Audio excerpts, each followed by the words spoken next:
Dear students, हमारा typing test जारी है जी। बेटा आप अपना तारुफ करवा दें। जी सर, मेरा नाम फरजान अली है और मेरा 2/2 दूसरा टेस्ट है, तैयारी है जी आपकी? जी सर। ठीक है बेटा, शाबाश। आप स्टार्ट करें, हम अभी देखते हैं क्या स्पीड आती है।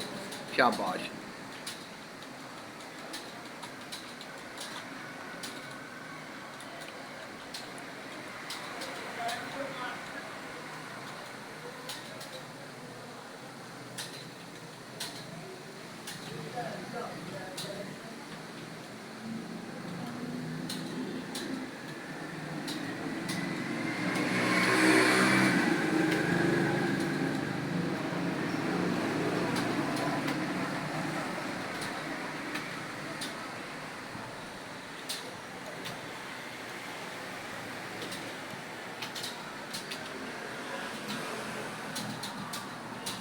यस जी, स्कोर क्या है?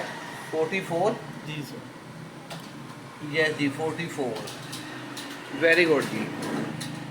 बेटा इस हिसाब से आपका स्कोर 50 से कम है, 40 से ऊपर, तो 25 में से 20 नंबर ही दिए जा रहे हैं आपको। ठीक है। ठीक है, थैंक यू जी, बहुत शुक्रिया।